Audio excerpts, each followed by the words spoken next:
lot of different styles. I really appreciate a lot of different stuff, anything from techno to a little bit more of the tribal stuff, a little bit more of some older stuff. I play a lot of older stuff. And you won't know what to expect, really. It'll be a little bit of everything. I suppose that's the best thing sometimes, is you don't know what to expect when you're going into a party like that. Yeah, you know, it makes it a little more difficult because the programming, it's not just one style. So it makes the programming a little more difficult, but we'll see what happens. What does that feel like when you see everyone just dancing to your stuff and really getting into your music? It's really indescribable. I mean, I could have retired 10 times already with some of the experiences that I've had, but it's really great when people are really enjoying it and getting it, and they're with you. And tell us about some of your pre-performance rituals. Anything weird that you do? Nothing weird. I mean, I just basically, a few weeks before a gig, I'll start compiling a list of things that I may want to play, and I basically just use CDs at this point. All my vinyls ripped on digitally, and I'm not going the computer route, at least for now. So to find the tracks when I want them, I just have everything in a number system, and this way I could find it quickly, and I'm not with my head buried in the book, and I can enjoy the party a little bit more.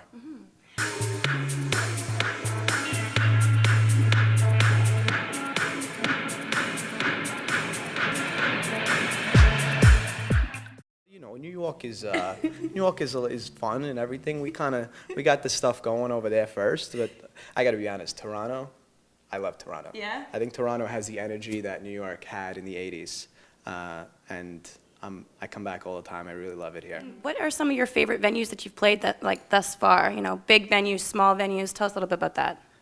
Well, my favorite would have to be Vinyl in New York City.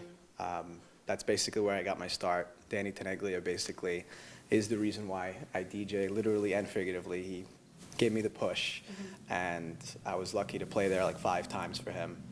I guess internationally would be Space in Ibiza, which was amazing. Playing in the main room, full capacity. Yeah. Everyone going bananas. It was unreal. And do you think DJs get enough respect and enough appreciation for their craft? I think some get too much. In general, DJs don't. Compared to maybe other musicians and artists, I think that there's a huge undercurrent of what's happening with dance music and what a difference it really makes in people's lives in a positive way. And it's a real release for people when going out and enjoying the music. And I think to be a part of that is just amazing for me. Like, it's a blessing.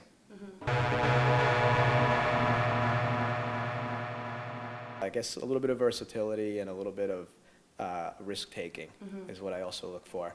And a nice presence, like someone that looks like I'd want to be their friend. You know, they're smiling up there, they're having a good time, they're enjoying themselves. Somebody that I could respect in that regard too. That for some reason that means a lot to me. Yeah. Well, collaboration-wise, you see a lot of DJs now collaborating with hip-hop artists and such. Is there someone that you're looking to that you would love to collaborate with? On the hip-hop side, no. But in regards to dance music and electronic music, I mean, on the French side, I'd love to collaborate with someone like Agoria, Paul Rich, The Jewels. On the Italian side, Alex Dolby, Santos. I'd love, of course, to work with Danny Tenaglia. That'd be great to be able to do that, obviously. Now, you're in Toronto this weekend for a gig at Footwork. So tell me a little bit about what to expect at the show.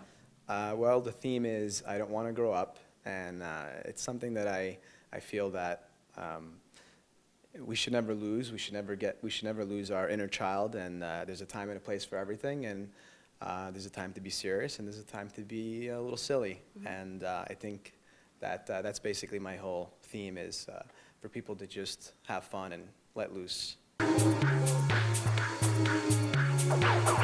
So it's going to be the release of my first release on London Music. So it's going to be a little release party as well. And it's actually called Fun to Do. So it'll be out in a few days. So Fun to Do. Check that out.